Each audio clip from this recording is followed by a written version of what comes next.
Hello and welcome to the second episode of Save It for the Podcast. I'm joined with my amazing co-hosts Dan and Tay and our wonderful producer. Yo. Hey guys! You know what? You did that so well, and then we didn't. That's all good. Fuck it. Okay. Cue the theme song. Woohoo!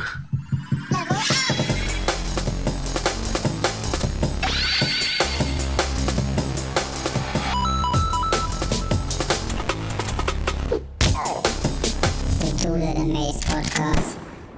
Sweared straight off the bat as well. Nah, fuck it. Keep going. We'll cut that. Anyway, we watched Predator, Killer of Killers, which we did talk about a little bit about in our previous episode, so you can check that out. Just want to give a quick opinion on it. We only got part way through. Yeah, exactly. We didn't even finish it, and it was a bit of a disappointment for me personally. The artwork and the animation style I felt was just PlayStation 2 graphics. Why have we got that in 2025? Yeah, and that was also Tate's first proper introduction into the world of Predator, and you were saying as well you're not. No, I wasn't entirely taken by it. Again, I'm picky with my animation styles, and as Dan said, it seemed a little dated for something coming out this recently. But yeah, I think that kind of distracted me to begin with, and then on top of that, there were some slightly unbelievable parts to it, like the plot armor. Yeah, a lot of plot armor for the characters, and ultimately the stories didn't really, didn't sell me. Didn't make me want to watch them more. They didn't really engage you for a newcomer as well. Well, I don't know. I mean, I'm clearly open to the idea, but it's only because of your two enthusiasm for it, as opposed to like based on this show entirely. Because I was excited because I really want to see different stories of like predators in different worlds and all that, or different timelines and all that, which we did get a bit of. But for now, we're going to finish it and then we'll give you our full opinion on that, especially closer to the new Predator Badlands movies that are coming out, which we're all looking forward to. So you can check out our full opinions on Killer of Killers and Predator Badlands closer to the time of its release. Expect a Duel of the Mates episode. Probably a deep dive, something we're going to get nerdy. I know nothing about Predator, but I'm going to do my best. It gives us plenty of time to do a bit of research on it. Also, gives you, our audience, a little time if you haven't seen it to build up an opinion. And please let us know because we're very, very interested.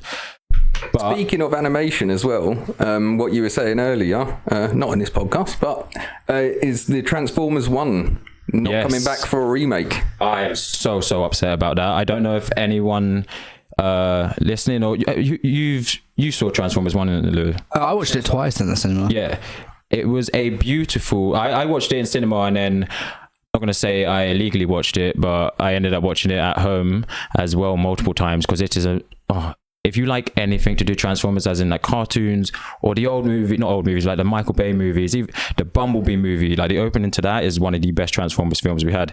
This Transformers 1 film is absolutely incredible, and I'm so upset they advertised it as a kind of like Disney Pixar type of movie, so it hindered the audience it would get, and it was on a budget of between 75 million to 100 and let's say 10 million. I'm not actually exactly sure, and it only made 129 million at the box office, which is practically a box office flop. So now I believe it's Paramount that made it, and now looking at that as a failure and seeing that people don't want to watch it, but the audience love it. Everyone is so upset about it. D16, who for they don't know is Megatron before Megatron, the emotions you go through with him, the character development, like the hatred you see. This film was so good, and I'm so upset we might not be getting the second one. Serious character arc, didn't Bro, he? it was insane. See, I'm going to have to watch it because I haven't watched that, but I really like Transformers. Oh, we'll be doing a full-on episode about that. I am so down to do that. And not only that, you saying that there might not be a sequel, in the post-credits it says Transformers will return. It literally, like the way it ends, when I'm not going to spoil it because just in case some of the audience haven't seen it, and like Dan and Tate, you haven't seen it. Yeah.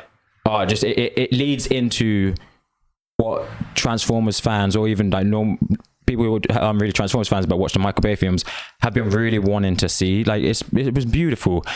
I think also having, was it Chris, who's did the voice of Optimus Prime? Is it Chris Evans? Chris Hemsworth. Oh, Chris Hemsworth having the voice. People kind of didn't like that, but I actually think he did quite a good I didn't at first, and then it kind of grew on me throughout the film because I just didn't really pay attention. It's the same as, was it Chris Pratt? He did the voice for Mario, and people really hated that, but he actually turned out to be kind of decent, especially if you're going to hear Mario talking for like an hour and a half. You don't want some jarring voice, you know. Never watched that either, but Jack Black did Bowser, wasn't he? Yeah, he even had a song for Princess Peach. Like that was really, really good. And speaking of Jack Black as well, new Minecraft movie. I watched it recently. I went in skeptically because I literally was obsessed with Minecraft when I was younger. It says was every time it comes around my house. You only brought your mouse with you so you can play Minecraft. Okay, busted. Yeah, I love Minecraft. Minecraft is a great game. And I don't know, it was a tough thing for them to try and approach, you know, making the first and only Minecraft movie. And to be honest with you, I was impressed. I thought it was like funnier than I expected it to be. The story was pretty decent. There was some slightly corny acting at times. Slightly. Yeah, okay. Very corny acting at times, but no, I enjoyed it more than I thought I would. Did you have anyone eating chickens at the audience? Live chickens or dead chickens? Luckily, I was at home when I watched it. So yeah, that's a negative on the chicken front. But I did see the complete craze of people throwing raw chickens. I was expecting more as well to happen there. Jack Black just casually says chicken jockey. I thought he was going to scream it and everyone goes nuts, but they don't. Yeah, but also the song that he made, it was like, what, 15 seconds and made it to the charts on Spotify? The lava chicken. I honestly can't stand him. Just can't. But Jack Black, just in general. No, not in general, but just in the last, let's say the last 7 years of him making films. Yeah. I think he's just completely fell off. I can't even actually remember any films. Kung Fu Panda, I think, is his best. Absolutely, and that era of filming of films for him was great. But animation was sick. Absolutely, but once your opinion as well, Nacho Libre, fucking love that film. I love that film. That was a good film. But I was thinking more like Jumanji. I thought that was absolutely a terrible sequel that didn't need to happen. Wait, the second you're talking about? Yeah, the with Jack second Black. remake or the first remake? Or that Jumanji's got the recent ones with Jack Black have got, and Kevin Hart and The Rock have 2 movies. But you just don't like both of them. Yeah, I didn't watch it. Oh, did you I didn't watch it either. I don't want to watch that. The first one. Anything with Kevin Hart or Jack Black just playing silly characters that don't. Thing is, I feel like there's such an aura with the original film. Oh yeah, classic. And they just completely missed it. So when Minecraft came out, I just thought no. Yeah. I went and watched it. Don't get me wrong, but the entire time I was just thinking no. I still haven't seen it. But video game movie adaptations are the expectation is already kind of low. But you're saying talking about like remakes. Was it you that was telling me they're doing a Goonies 2? Yeah, Goonies 2. And that's not even like speculation. Goonies 2 is coming. They're doing I thought it was going to be like a reboot thing, which was making me like, you don't touch the Goonies. Same with Back to the Future. Like the director of that is saying you cannot make a remake while I'm alive. That's not happening. But this Goonies, it's going to be like, I guess, a soft remake and continuation because they're still going to bring back the original cast. Doesn't need to happen though. Doesn't need to happen, but we've been in this era of reboots and remakes for like 10, 12 years now. That's literally the era of filming, of films. God, I keep saying that. Of films that we're in at the moment. It's just every other film in the cinema is just some bollocks remake that no one asked for. It's literally like Hollywood are scared to come up with something creative because they think, oh, well, this film done good back then. Let's fucking remake it. What happened to like original ideas? But that's the thing is, coming back to Transformers 1 real quick, you get an original idea and it doesn't make money. Then either not selling it correctly because Hollywood have no faith in it, so it doesn't make any money. It's kind of like DC, like Snyder fans. But yeah, Snyder fans are worse than Star Wars. But they will complain about, we need more DC, this, that, bring back this. But then when the movie actually comes out, no one turns up. Like, no one comes out. So then Hollywood like, okay, no one wants to see this. Let's just recreate something from the past and then rinse and repeat. Well, I think with Transformers as well, that there's just been so many Transformers films over the last 10 years. Yeah, exactly. Like that franchise has just been so repetitive. And then I think 2-3 good movies. Yeah. Just the expectation for another one. I think people just thinking, Rise of the Beast was quite good. I was about to say, Rise of the Beast, I really enjoyed. Oh, and they could be bringing. They teased this in. See, I stopped watching Transformers after the third one because I grew up on Transformers like religiously in my household. Like Transformers was a big thing, and completely lost my trail of thought there. But yeah, so I stopped watching Transformers after the third one because I don't care. I want to see G1. It's kind of bullshit now. But wow. Oh yeah. So in Transformers Rise of the Night, I believe it is, or the last night, they started introducing Unicron, which I'm gonna spoil the film because if you lot watch it, then you're wasting your own time. Unicron turns out to be the Earth, but now they've kind of retconned that, and in Rise of the Beast, you don't even get a tease of Unicron. You get Unicron. He's talking, and now I'm like, the way they're doing it, and they're bringing in the G1 designs and all this, I am getting quite excited. And the animation on that is... My biggest pet peeve with that is they concentrate too much on the humans.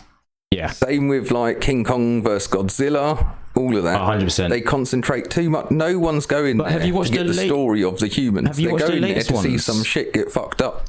Have you watched the latest, Godzilla versus Godzilla X Kong, New Empire?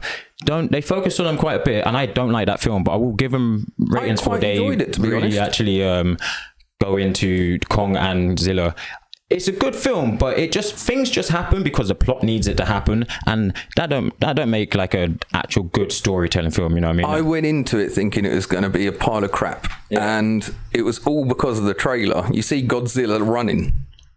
I've never seen that, especially live action. I need to show you some old Zilla films. There's a film where he jumps off his tail and does like a super flying kick and all this. That's in the old days, you know what I mean? I've seen that. That's when there's a guy in a suit, but you got enough CGI now to properly... Yeah, but that's the thing now. It's all just, like we said before, it's all just CGI, but them films do actually, they have to be CGI because you ain't going to... It's an IMAX film, innit? Yeah, 100%. Also, talking about Jack Black, one film I did really enjoy was Peter Jackson's King Kong. Yeah. I thought that film terrified me, bro. I thought that was wicked. Sorry. I thought it was wicked. No, that was a bad film. A bit too long, can't lie. But also we were young then, so it was like 3 hours or whatnot. Did you ever play the PS2 game of that? Yeah. Jesus bloody Christ! When them giant millipedes or centipedes, whatever it is, I don't even think I finished that game because back in the day, I still can't play scary games. Like that game terrified me, and when I get scared, I will yell. And I lived in a full household, and I'm yelling unless it was the parents doing it. I think I got desensitized from do you know Turok? Oh yeah, the video game, the dinosaur type thing. Yeah. That got me when I was younger. Yeah. But that game is brilliant. Oh, that's something. If people would be interested in that, I would love to talk about like scary horror games and all that stuff, because I know we're kind of oversaturated with like horror movies and stuff, and they're kind of boring and it's kind of generic.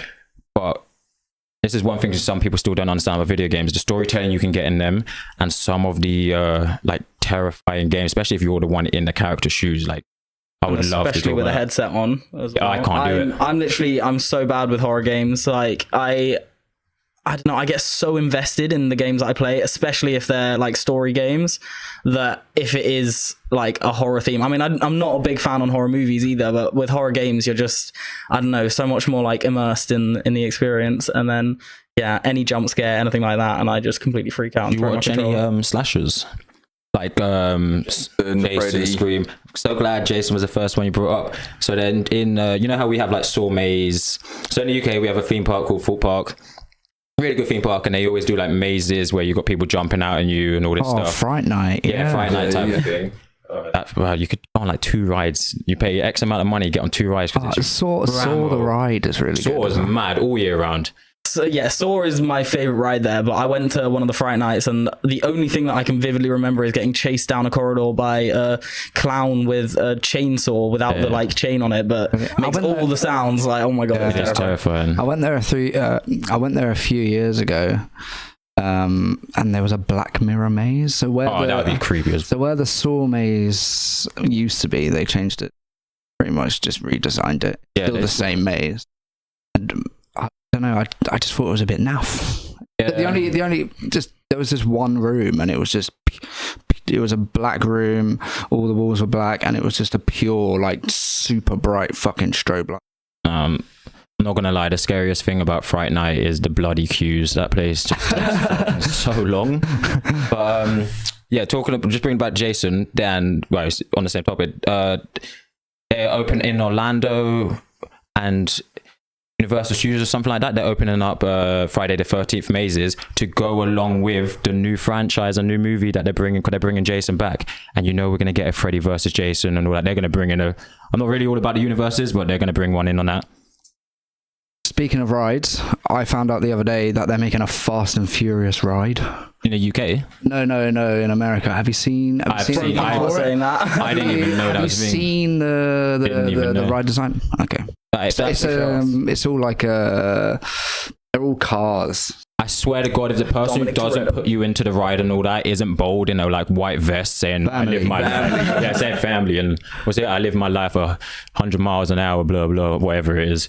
But I forgot what I was going to say. Well, let me just jump in and say I absolutely love the Fast and Furious franchise. All of them. Okay, well, that's a complicated question. The first 3 are literally incredible. They're different great. Type of what they are now, and they're really good. Yeah, and I do enjoy them. Well, they started off as car films, and then they just became action films. Yeah, it was like street racing and not much else, but incredible stories, incredible plot, incredible characters, and amazing cars. Number 2 is debatable if that's an incredible story. I can't lie. I don't know. I'm easily pleased, but I'm a massive petrol head as well. So I really love them. And then all of the more like recent ones, the stories are ridiculous and outlandish and kind of insane. Tanks being dropped out of planes. Which was the one with The Rock, his first appearance when they dragged us safe. I'm not going to give spoilers just in case anyone's seen it. 5 was it? I think so. That film is sick. That film is so good. For me, if you go in there expecting the script to be a little off and the story to be predictable as hell, it is so entertaining. It is beautiful cars. It is amazing. Switch your brain off type it's of just it's brilliant. Yeah. I fully support them all. And again, you're what's it called? Not metal. Petrol head. Petrol head. Petrol head. Yeah. Yeah, I'd be happy watching just like pictures of cars for alone. Just a slideshow of pictures of cars just going by. Like my notes page, honestly. Yeah, that's true. On that notes page, what was the top one? Dream car. Oh, Porsche. Oh my God, you've put me on the spot. Should we go around? Do you like cars? Oh, let's do that. I'll come back. 1989 Batmobile, straight up. That's my favorite dream car, and that's it. I don't have an interest in cars because I know I'm never going to get that car. So yeah, I'm quite basic. I think a white Lamborghini Countach. Nice. Yeah, I really like the old one. Yeah, I love that era of like supercars where they're it still like possesses. Yeah, of course. Do you want to know a fun fact about the Countach as well? When they were all built in the factories originally, the spoilers wouldn't have passed the like kind of inspections that go on. So they made all of the cars, got them all inspected, and then took them into the like kind of garage around the corner. And they had some guy literally nailing the spoilers back on because they do nothing for downforce. They do nothing beneficial to it. It looks amazing, but it would not have passed the inspections otherwise. It's a very classic James Bond looking type of car. Yeah, it's just the era. It's just the era though, because that era of cars, they're like obviously cars now are just so curvy. Everyone's driving an oval these days. Do you know what I mean? There's no character. Back then, they're all jagged and like they have a character to them and all this. And I kind of like that kind of I guess style onto like supercars, because now like every supercar, and I get it because it's to maximize aerodynamics, but they're all born in a wind tunnel these days. The way that I look at it is cars from like, I don't know, even as early as the 60s, 70s, 80s they were built with love, you know, the designs were based on the passion. And not only that, every new iteration of that type of car looked different as well. It's like, I kind of like that. Do you know what I mean? Don't get me wrong, there's still similar like parts of the car that made it that car, but I don't know, I can't think of an example off the top of my head, but like you could have 2 different cars of the same series, they would look so different, and I kind of like that. Like you said, like passion was more involved, I mean, and like every car had a character as well. Do you know what I mean? The designers had freedom. And now everyone's driving just a bleak oval. Yeah, pretty much. Yeah, well, everyone's driving a Prius these days. That's just big up to Tesla. Sorry. What about you, Dan? Wait, can I guess yours real quick? I just want to guess. I don't know nothing about cars, and mine was from a movie. Is yours a real car or is it from a TV show? It's a real car. Oh, I thought it was going to be Kit. Oh, Knight Rider. David Hasselhoff. No, I like my American muscles. So I really like my Mustangs, but my dream car Come across as an American muscle. Love it. It's all ballsiness in it. Like, it's such a big shoebox. You couldn't have them on the roads over here. There's no room to like get round the corner in them. But I like my favourite one is the Pontiac GTO Judge 1969. Oh, you lot actually coming out. I said fucking Batman. I love muscle cars because it's just like that's the whole thing. You can feel it in your soul. You know, it's one of the Jinx, buy me a Coke, bro. Is one of the futuristic, not futuristic, Fast and Furious. They're gonna look like cars. You got to be in like Dom's car and is it Brian? Did you not see the picture? Brian. Yeah. So they got his muscle car thing. It kind of look like the one like that does the Challenger wheelie or something. Yeah. Or Charger. They missed opportunity of having the cars next to each other, and it looks like they're racing. And you all just go to. And not only that, when they go round curves, the cars are on a swivel, so they drift round corners as well. Yeah, I can't lie, that'd be hard. I will be going there. I will be going there. Talking of that, that's just one thing it reminded me of before. So, did you say your favorite car? I didn't, and I'm also going to use this opportunity to shout out my first ever car, which was a 1990 Rover Mini City. So it was a classic Mini, and it was the most ridiculous thing. It had the loudest exhaust, it had the smallest engine, it was wrapped in carbon fiber, it had wheel spacers, it had chrome rims. It was literally my baby. Did you build it up, or did you get it there? What was that? Did you build it up or did you get it? I wish. No, I bought it pretty much how it was, and then I spent 4 years tinkering and pretending that I was a mechanic, but actually not knowing very much about it. And I learned a lot, and I broke down a lot, and I literally, I don't know, I loved it to pieces. And the tiniest car as well. It was honestly a clown car. How long did you have it? It was just like a go-kart. It was amazing. Do you remember when we was going around the roundabout and we saw a Lambo and it revved us? Yeah. Oh my god. And you get to a like traffic light and you turn left and you got a beautiful car next to you, so you decide to give him a bit of a race. And it was a torquey car because it was really light. Yeah. So the first 2 meters you'd be smoking it, and then I've never seen you drive. I know you love cars, and I know you drive, and you've driven like multiple cars, like fast cars and all this. Can you drive? Never been in a car. We gotta fix that, bro. We gotta fix that. It's always one thing that's impressed me. What did you learn to drive in again? Oh yeah, you told me this the other day. More exciting than that was my first ever driving experience in a Lamborghini Gallardo. That was your first driving experience? Yeah, first driving experience, and I was so small. I think I was like 14 or 15 or something, that I had to have a booster seat to actually see out.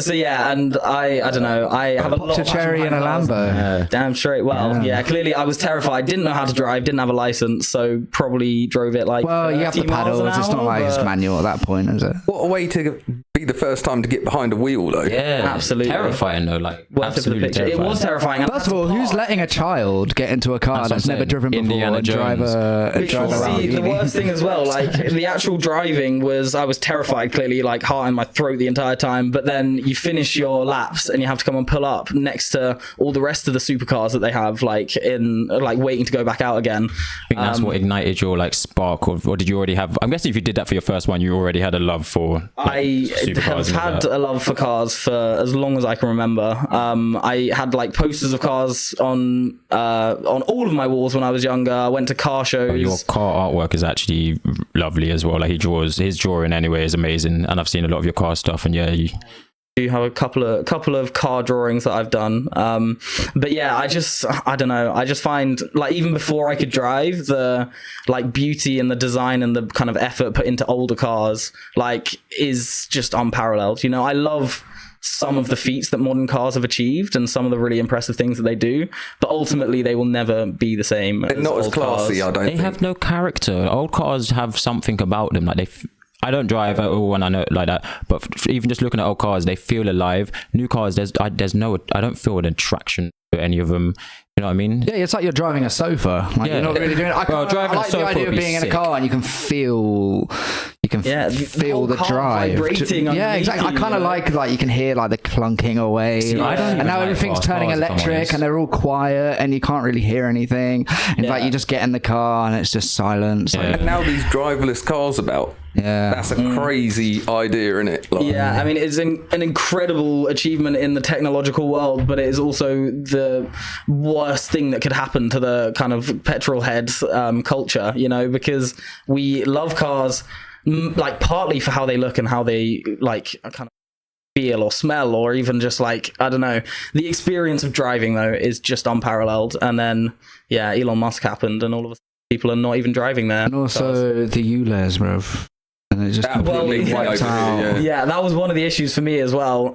So if your car is over 40 years old, you're ULEZ exempt. But mine was 33 or 4 by the time I had to get rid of it. That's such a shame, man. And yeah, they were about to extend the ULEZ zone, which meant I would have had to pay like 12 quid every time I left my house. Would not have been sustainable. You just reminded me of something, but I'm just going to quickly say about when you said about the Fast and Furious ride and you said you're sad it's not happening. I think it's about 2035. We're meant to be getting one of the biggest Disneyland parks in the UK. They've actually bought like a massive piece of that. We're going to be getting Star Wars Galaxy. That's been an urban myth for No, it has, decades. but then they bought... It's like, we're going to get a Disneyland in the UK. And then it was kind of always like, in the whispers, and then I think, is it official now? Are we officially going to put it this way, no, it's all speculation, but they apparently have bought the land. But I really want to bring it back to, you just remind me of something where you said cars driving themselves and all that, which reminds me of, it's kind of like AI art and all that now, kind of taking over. Skynet behind the wheel, yeah, all that is now, it's official, right? Here we go. Well, not superficial, it's like the right one, everything's coming to be, okay, he's brought it up, go on. A new Universal Park is planned for Bedford, UK, and is expected to open in 2031. 4 years off. In Bedford? That's crazy. I generally thought you said I thought it said Bedfont. I thought you said Brentford. Oh wow. People just do nothing. Acres though. That's big. Yeah. I have Savvy's Workshop round. I was just about to say, if they don't bloody have a Star Wars thing on there, I'm burning it to the ground. It's Universal, not Disney. We're gonna get a shitty Transformers thing. And it won't even be based on Transformers. Are there any franchises you'd like to see be like put into a theme park in particular? Oh, that's a very good question. I was about to, maybe because I just looked at my Naruto sword, so I was going to say Naruto, but they have all that stuff in Japan. I don't know. I'm gonna have to actually think about it. I haven't thought about that. I think I've always had this idea that they should have like a video game style. If it was like Legoland, like a PlayStation, or perhaps set like that. Yeah. So instead of it being like Disney or Universal or something like that, it's PlayStation games, or like, I don't know, perhaps like Activision games or. Yeah, it's not quite the same, but have you seen the like VR train kind of simulator thing they have at Thorpe Park? I did a Ghost Train one of that at Winter Wonderland. I've seen it. I haven't been on it though. I mean, it's not exactly the same as a game, but you kind of like go in and it's set up like a single carriage of a train, and you sit down, put the VR headset on, and then obviously it's like on hydraulics, so it is like a really like the things in arcades. Do you remember the little thing, like the little booth thing you just sit in and it just shakes you ever so slightly? And like the F1 simulator and stuff. Of a train, basically, you sit down and they put the VR thing on you, and then you got some guy coming up grabbing your leg to try and make you jump, and that's about it. I wonder how many times he's been kicked. I did a similar thing to that in Winter Wonderland, and I remember the person, it might have been the person next to me or the person behind me. So you do, like Ghost Trains, you're doing that, but you're on VR. And yeah, I think it's like people behind us, their VR didn't even bloody work, so they were just going around in darkness. A VR on a Ghost Train, I feel like that just takes away the... It wasn't a Ghost Train thing, it's just like that, you're going around on like that little ride. That's how bad it was. I have no idea what the May as well sit in the living room with the Oculus on. Like, there's so many things like that. Yeah, I feel like the entire idea of a Ghost Train is that it's real, right? Like if you're looking for it for like a VR or something, then it's just it's like it kind of takes away the realness, and it's just it kind of is like I see what you mean, but my main counterpoint is when they have a hydraulic system like controlling the actual movement of the train, they can like pitch it and like kind of rotate it at certain times to make it feel like you are moving, to make it like jet simulators, like and like the F1's like driving simulators are like car the next strength on F1 drivers, by the way, start charging people for getting in it and just shaking the wheelbarrow up. Like it just takes away so much of the creativity from it. Like that thing Ross did for the girlfriends, where you all looked at me like you don't know what it is. Please tell me you watch Friends. Didn't watch Friends. Oh, you obviously bits. I was about to cuss you out. You're 94, baby. That's fine. Even you two should watch it. But basically, Ross, I think it's Ross. He breaks the girl's leg, kind of, and he just makes her a space like simulation thing, and it's like that. You could make some piece from it, I guess. Cool. Back to the theme park idea. I just thought of one. you know me, I'm obsessed with my superheroes. So I was thinking maybe like I guess a superhero land, kind of like Vault World in The Boys, where you can go to each different section, and like Superman and Spider-Man, all the rides would be up in the air and like fast and swinging, and then like the Flash would be super, super fast. You can go to Gotham, which would be all dark, and you do kind of like dark mazes and all that, going through the underworld and underbelly of Gotham. I think like something like that would be cool, because one, you get to meet all your favorite superheroes and get to visit the world that they lived in, and like, that kind of be cool. There are a lot of superheroes. There are so many rides though. Yeah. Oh no, there's so many, but this is a whole dedicated to it. To be fair, you could go into like Bruce Wayne's bloody cave, go into the cave, do stuff there. Go to Themyscira and meet like Amazons, and maybe do some like training with weapons, and then go and have to fight like a massive mystical dragon, or see Zeus and Hades and stuff like that. Like there's a lot of stuff they can do kind of with what's the Star Wars world, Star Wars Galaxy's Edge type of thing. But yeah, I think something like that would be cool. Do you know what another sick theme park would be, to be fair? Like a Cartoon Network / Fox Kids strictly only theme park. Yeah. So you've got all the different like cartoons we grew up with. Didn't they have a Nickelodeon one at one point as well back in the day? Yeah, it's kind of similar. Do you remember? Like that sounds familiar. Yeah. But back then it was a lot cooler for kids and all this. Okay, Cartoon Network ride.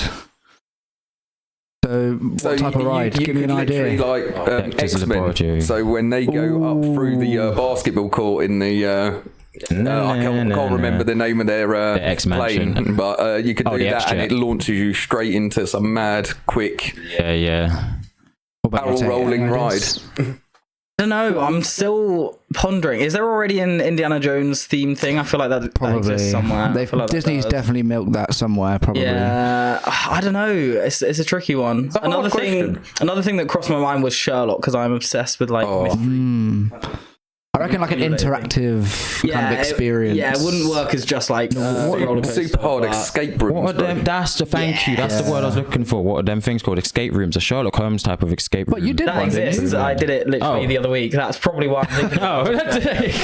It was a birthday present from my sister. Actually, she is as obsessed with Sherlock, probably more than I am. And we're talking the BBC Benedict Cumberbatch Sherlock. I never got past episode 2.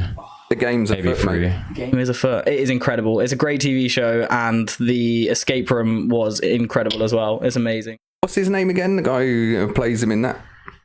Benedict. The guy who plays who? Benedict Cumberbatch. Sherlock. Yeah, Benedict Cumberbatch is Sherlock. It's Martin Freeman as John. Yeah. Have you ever seen him try and pronounce the word penguins? You showed me that video. Yes, I have. Was that on the Jonathan Ross show? Yes. No, it wasn't. It was Graham Norton. Oh, my bad. How's he pronounce them? If you can give it an attempt. He says like penglings and penguins and stuff like, and it's just hilarious because he did a whole documentary where he's talking about them and he says it like wrong 4 different ways. You know, it was so hilarious. It's like the video of Ewan McGregor talking about otters.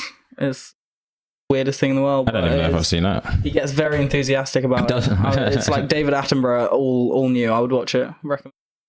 Talking of Attenborough as well, didn't you say? Didn't he just have a new type of movie thing come out? It's a documentary that they released in like the cinemas. I can't remember the title of it, but it was for his 92nd birthday, I believe.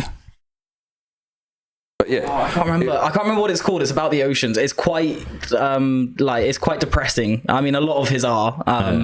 It shows what humanity's doing to nature. They're amazing shows. They're incredible footage. He is literally the best narrator. He's getting on a bit as well. 99, yeah. Is he 99? I said 92nd birthday. 90. I reckon he's going to get like a full royal parade funeral. Oh, he is. Not to think about David Attenborough's funeral. It's going to be mad. As far as I'm concerned, he's going to live forever, bro. He is. He's immortalised. He's probably AI, to be fair. His favourite place in the world as well. His favourite place in the world is Richmond, which I think's mad. Like, he lives there, and he said out of everywhere he's gone, Richmond's always been his favourite for nature and scenery and stuff. Richmond's gorgeous. Every time you go there, you realise you're always like, oh Jesus, this place is lovely. Like a lot of rich goblins around there, bro, as well, mate. Goblins. Yeah, mate. Plenty of wildlife. Even just Richmond Park. Fucking assholes as well. No deer in Richmond Park is kind of crazy. It's so mad, yeah. You come up to them, feed them cherries and stuff, or so random. You've never gone there and they come up to you. Cherries to dinner? No, I was honestly, no. No, I was just sitting there once with a mate and we were eating and they just come over and we're like, yeah, this is awesome. I've got photos of that. I'll show you. It's so cute. You've got to be careful, like near the spring and that, when they actually start giving birth, because they get mad aggressive. Oh yeah, well territorial. Nah, this one was just on its jacks and I ain't saying no. Do you know about the fact that all the butchers in the area sell all the deer meat that's cold from Richmond Park? They have to cull them at certain times of the year. I may have known that in the past, but nope, I don't remember now. Once a year, the deers are cold. To just regulate population. All the local meat butchers sell all the... Is it venison? Is that the right word? Gonna have to fact check that, bro. But yeah, the deer meat from Richmond Park is sold in Richmond as well. I don't think I've ever had deer meat around Richmond, if I'm honest. I've had rabbit in Poland and that was the most, in a 4-star Michelin restaurant or that beautiful restaurant. The snails are lovely, but that rabbit was bloody dry as. I can't get my head around escargot. Like, how do you... Really? Escargot's lovely. I had it for the first time this year. Garlic butter. That's what I'm saying. Yeah. I want frog legs. I was looking on Amazon. Like, looking on Amazon. Yeah, I'm gonna fry some frog legs. Would you say you're an adventurous eater? If I'm in a place, yeah. In the UK, not too much. Like, I hate spiders, but if I go to Thailand or wherever sell spiders, yum. Oh, I thought you were going to say there's only so many beige foods I can eat. There's only so many what? Beige food. Beige food. I grew up being like a fussy eater, though, innit? But like, I'm the type of person, I don't know if I could, but if someone did, I love dogs, but if I was in a country and they're like, yo, this is a bit of dog, yeah, why not? That's a bit of madness as well. It's there, it's been killed. I don't know, man, the conditions of dogs I just don't want the eyes. In that region of the world for how they're... Oh yeah, no, the condition's bad, but do you eat chicken from Lidl? The exact same thing, just because... Yeah, battery farming is... It's the same thing, so I'm like, cool. Like, I would like to say... I would happily, not happily, but I should be able to kill the food I eat. If it's local cuisine, yeah. Like, do you eat fish eyes? The way them things pop in your mouth, lush. Like boba. You're sitting there saying you're like a fussy eater, bro. No, I used to be a fussy eater, but yeah. Yeah, no, I'll try something. Dreaming of trying dog and bloody spiders and stuff. I really want to try a shark, but the only thing is they cut the fins off and just chuck the shark back in. That's so peak. It's also illegal to farm. Yeah, but that's what I mean. But if it's there... It's died for. It's I waste it now. Might as well have a little bite. I don't get me wrong. I'm not saying go out there and all this stuff. Like, people should be doing that type of stuff because it is kind of peak. But I'm a proper carnivore. Like, I generally got into eating bloody steaks because I like the fact that the thing was bloody and used to be alive. Because as a kid, I was like, oh, that's so edgy, and it's just in my head, you know. Maybe let's compare like a red steak to munching a bit of dog or something. No, I can't in the UK, but if I'm in a land where that's happening, as long as I ain't see, if I did see the dogs in them cages and all that like that, how did we go from theme parks? Yeah, dogs. Went on a tangent spiders and fish eyes, bro. If I saw them in the cages and all that, no, I'd be straight up like, yo, we need to open up them cages, get them out. It'd be horrible. But if I'm in a restaurant and it's there on the menu, a part of me would be like, the only time I'm gonna get to try that thing, let me do it. Why not? You know, they're not killing them in the back. And to be fair, I said that, and I don't know if they are killing them in the back. But I eat little chickens and all that stuff, and the stuff that, if you watch them things, that's horrible the way they keep them in there. Tastes good though. I can't knock your adventurousness, to be honest. I can't share the opinion though. Yeah, that's fair. I've never done it. I mean, I'm a free range chicken kind of guy, you know. Oh, that's fair. I don't know. The problem is healthy food in general, and you lot talking about eating kebabs earlier. It's so expensive. It is, it is. Like the unhealthy and the unethical farming is always cheaper, right? It's so expensive. It's because it's more expensive to maintain, like, the animals. Well, yeah, exactly. Yeah, of course. In the environment they should be in. Which really, it should be flipped on its head. The thing is, what we eat generally is like cow, chicken. They wouldn't be a thing if humanity didn't breed them specifically for farming. It's awful having to butcher them all, but that's the only purpose they're here. they haven't naturally evolved to that. We've done selective breeding, so it's like pigeons. They are there to be eaten. You know what? I mean, as in we fuck pigeons. not eating pigeons. Just pigeons used to be going down the high street and picking out a pigeon to eat. Are you telling me we ain't going chicken cottage and eating some yamming some pigeon? But I'm just saying, like, pigeons used to be. That's an off the menu item sick, that you're not sick animals, but in. like we made them what they are now. Does any of that make any sense? Didn't to me.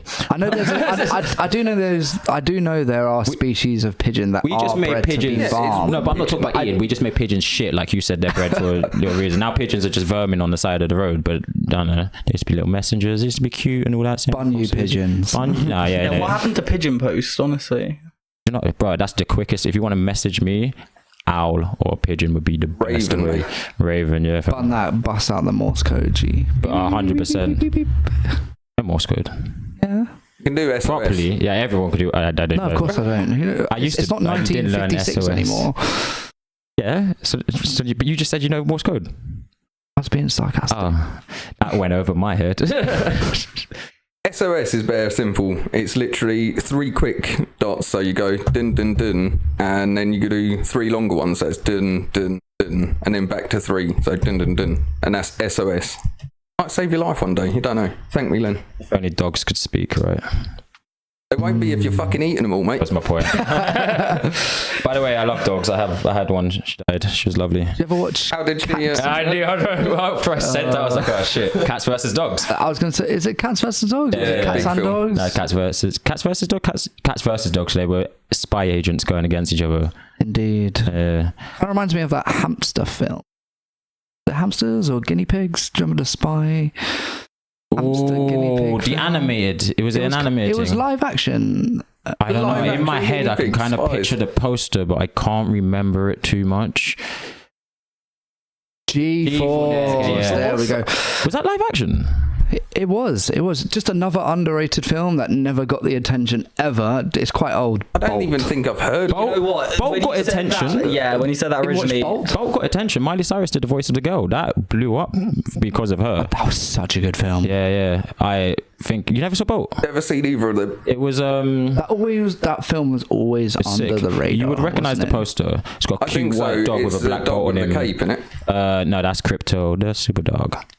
Not Superman's one, but there's another dog with superpowers. It is about a dog with superpowers. Does he have a cape? No cape. Oh, you're talking Underdog, where he's in the red costume. He's not a Labrador. He's the. Is that in The Secret Life of Pets? I don't know. Doesn't that have a dog? How would you say?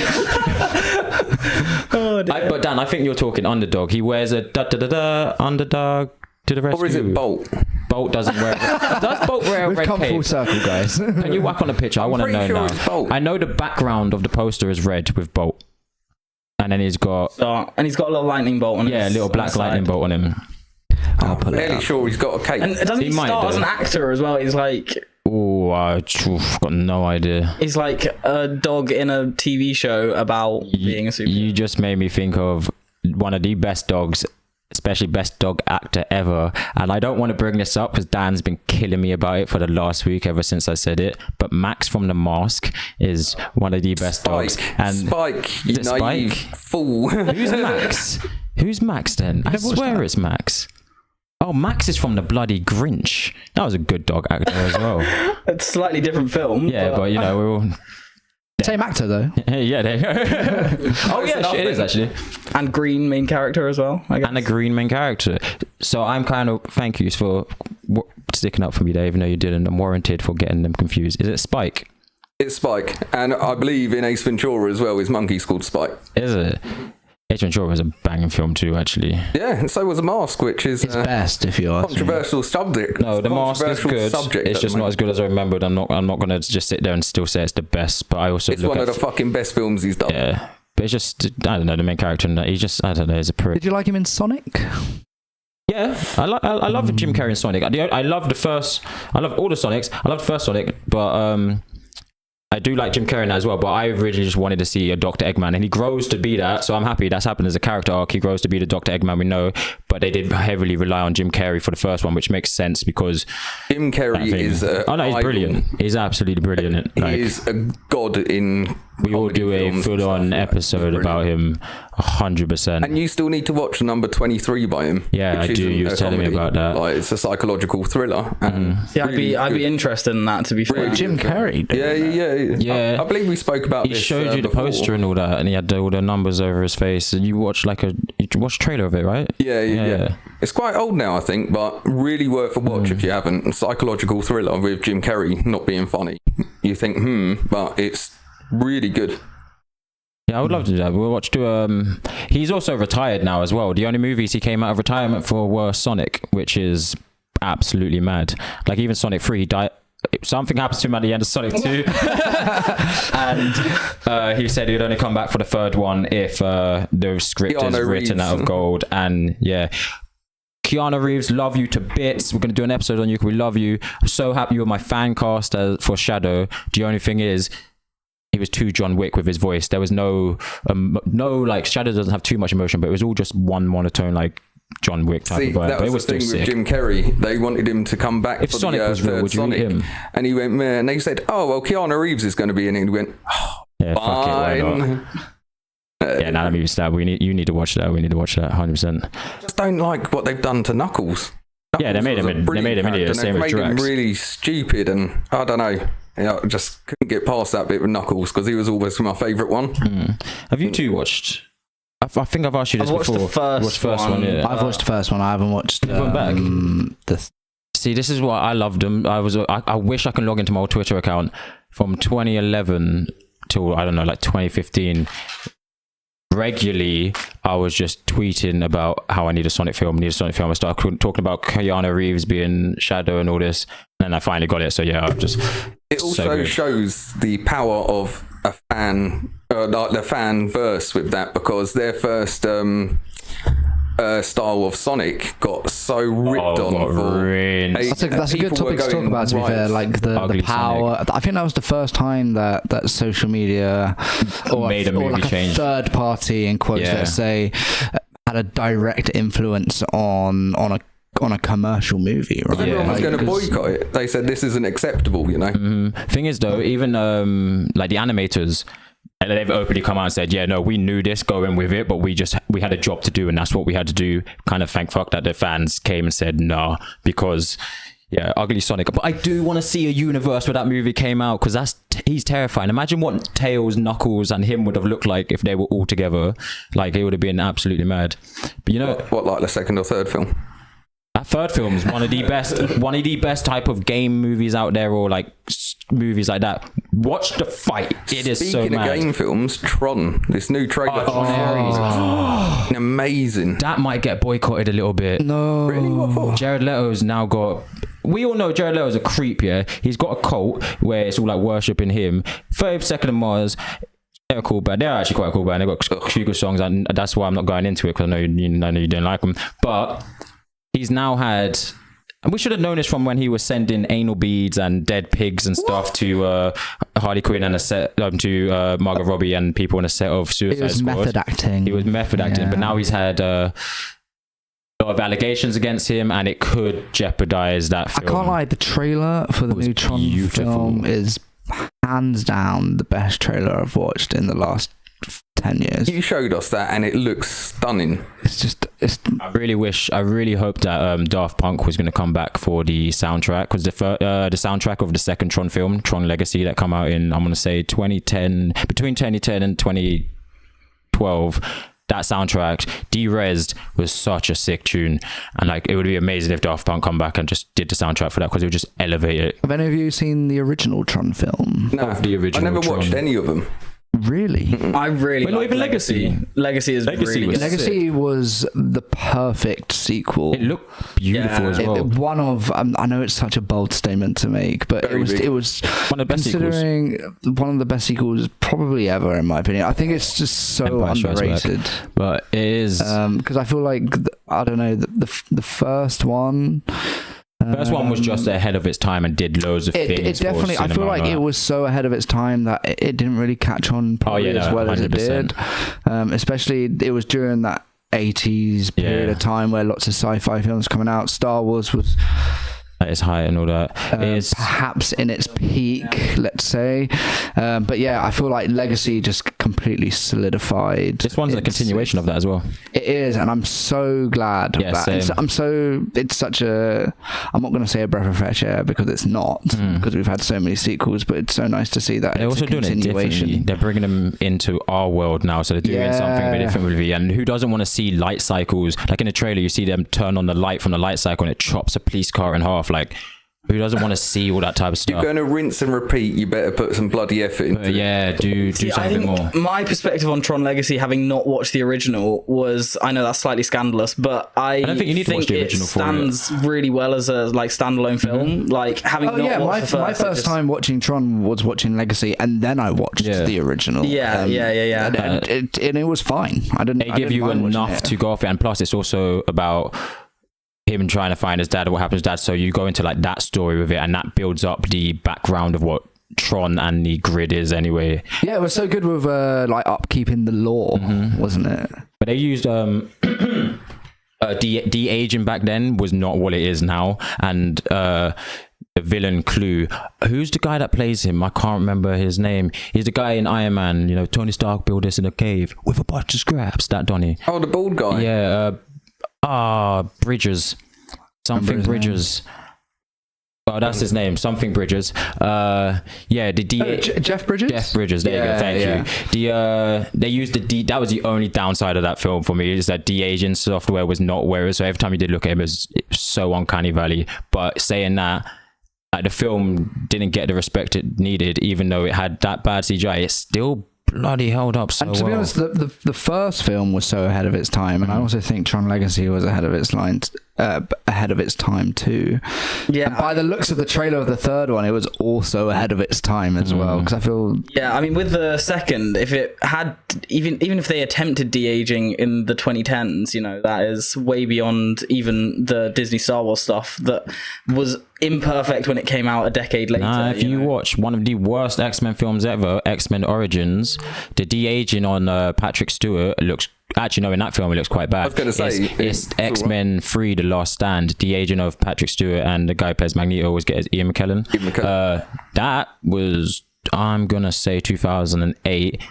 Really good. The de-aging on that is surprisingly very well, and that was kind of the first time you ever see it, and I feel like they did it quite well then.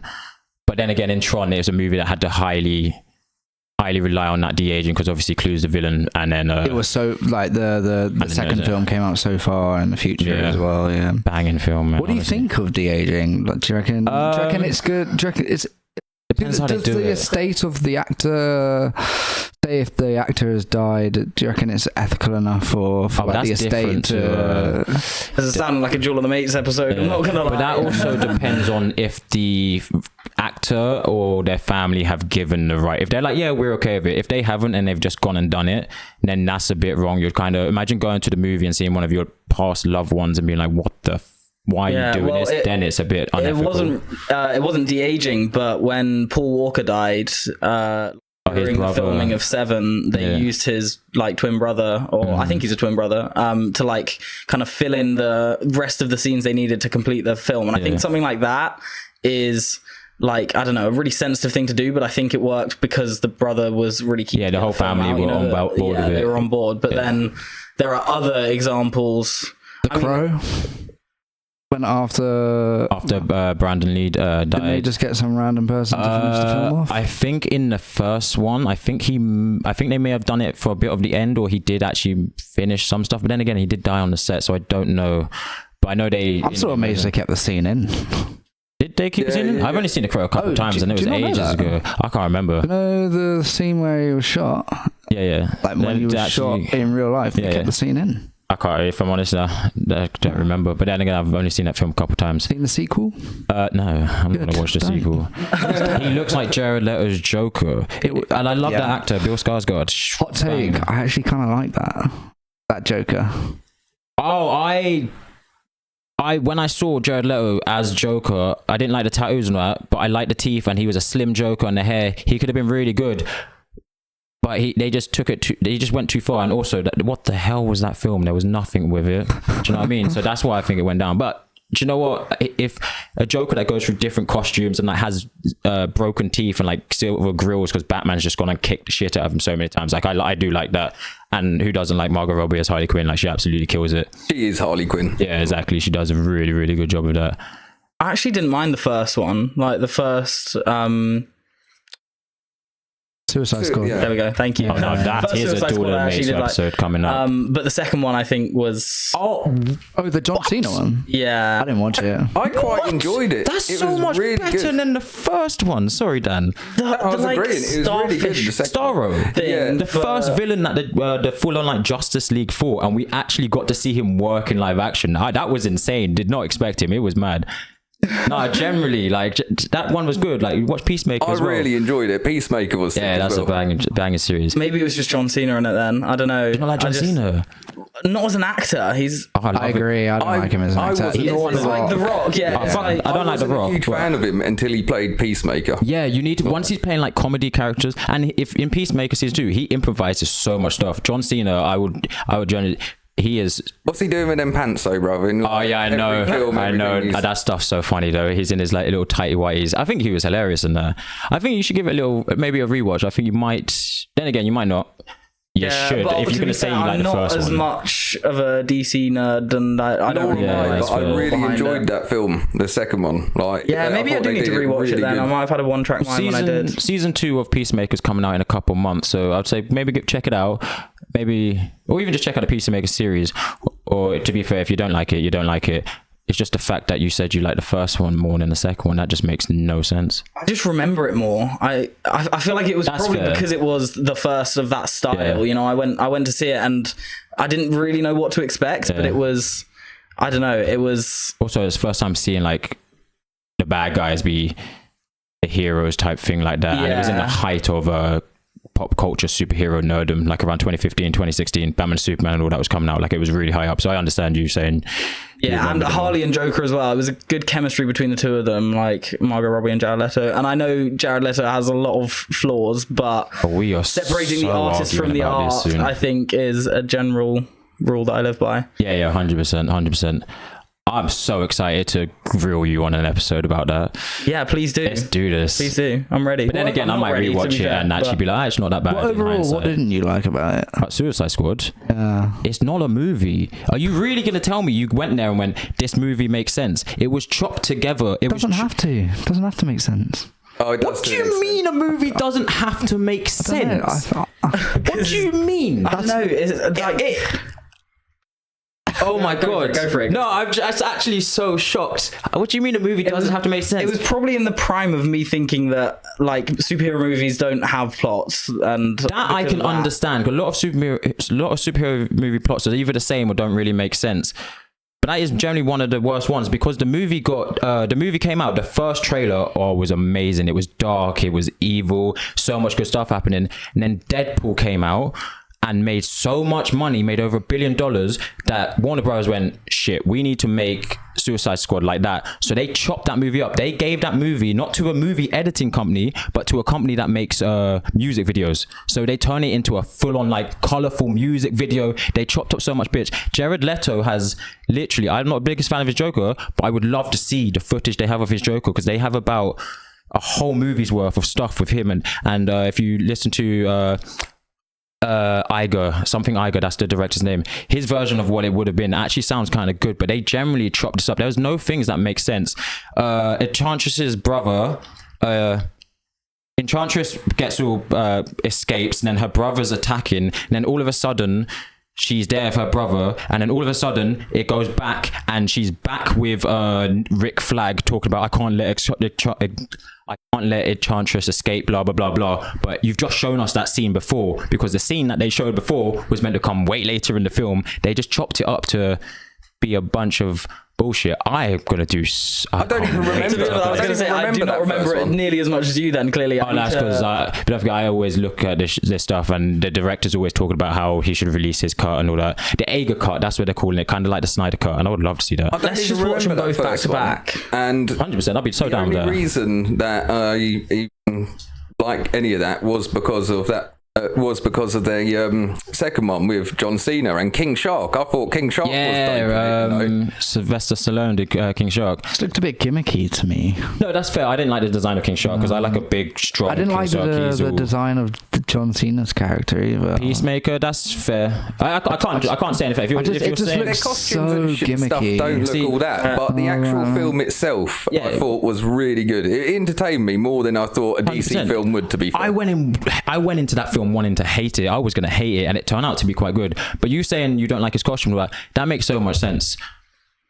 But you saying that a film doesn't need to make sense makes no bloody sense. So how can you say that? Do you know what I mean? But no, I get it. In each to their own. But generally, I would love to. That's one, like, we had that when me and Tate had this experience when we always bicker about Star Wars and we both love Star Wars so much. And we have very different opinions on it. But one of our favorite times watching it was together for the first time. So I would love to watch with all of you movies that I don't like, movies that you like, and just all shit movies in general. We're just gonna have an amazing time no matter. That will make me enjoy that film. Do you know what I mean? My film's better than your film. Not if it doesn't have to make sense. Like, that makes sense. But now, like, going back to what you said a second ago, Jaden, when we watched Revenge of the Sith together, I was so expecting to not even watch it and just argue with you about it the entire time. But we locked in. Yeah, we locked in. We kept like noticing things at the exact same time and saying them at the exact same time. And everyone else that was there was like, "You are absolute nerds." But yeah, I loved it. That was one of the best experiences. But you've actually generally got me so excited to watch. I am very excited to watch Suicide Squad with you. Let's do it. So much. Let's do it. So much. Change your opinions because it was a really good film. The second one is. I'm talking. Yeah, that's what I'm talking. We'll do both. The thing that I remember with the second one is I felt like they relied too much on having like a star-studded cast. You know, like. That's just 90% of Hollywood. Oh my god, days. what are you on about? The first one had Will Smith, Margot Robbie, that Australian guy, Jared Leto, and all other people. That was really Cara Delevingne, like stars. What do you call it? Star-studded. That. Second one was as well. I can't. More so. Wait, we've all seen it, right? Not. Yeah. No, I've seen. Quick spoilers for this movie. But the main cast, the star-studded cast and all that, they're gone within the first bloody 15 minutes and all that. That is kind of valid, like, they kind of got rid of that, and then, which I was kind of upset about because I wanted to see them, the original cast, actually get to do what they were meant to do, you know? Probably because they were too expensive to keep on for the whole. Yeah. Spoiler over. Well, that one maybe. But yeah, nah. I'm actually very not surprised about it, but I'm happy you two said that. With a binge. We'll do it. Yeah, 100%. Especially before Peacemaker 2 comes out. I would love to hear people's opinion on that as well. So if anyone can leave something in the comments or whatnot, because I would love to hear which version is better. That's non-negotiable, but I would just love to hear why. Not from us, dickhead. No. I mean, from the audience, like, non-negotiable. I know what they're gonna say. Your answer has shocked me to my core. I don't know. But that's fair. Which one did better in box office? Oh, that I would actually have to check, and it probably was number one because the brand new idea. It was brand new, and then because it did so bad, it probably rocked the box office for number two. Because I wasn't going to go see it, and then the trailers actually started looking really good, and I was like, do you know what? I'll give it a chance again. Like, you know, probably why Thunderbolts did so bad. No, it really is, because Marvel's been flopping, and it turns out Thunderbolts is one of the best Marvel films for a while. Really? Yeah. Did it do well? Over what? Did Thunderbolts do well? No, as in from fans. It's one of their fans are loving it, but because it didn't do well like in the box office, and it's actually one of Marvel's lowest grossing films. So if Marvel don't listen to the fans, but usually they kind of do, so they should do a bit better with it next time. But it also depends on Disney. Disney could be like, nope, okay, we're not going to do that type of thing again, even though people loved the story. I'm really looking forward to seeing it. It's the first time the Sentry has been in a live action film, and the Sentry is OP. So yeah, I still haven't even. Have you seen it? No. Have you seen it? See, that's the thing. I speak a lot of opinion without watching a film, to be fair.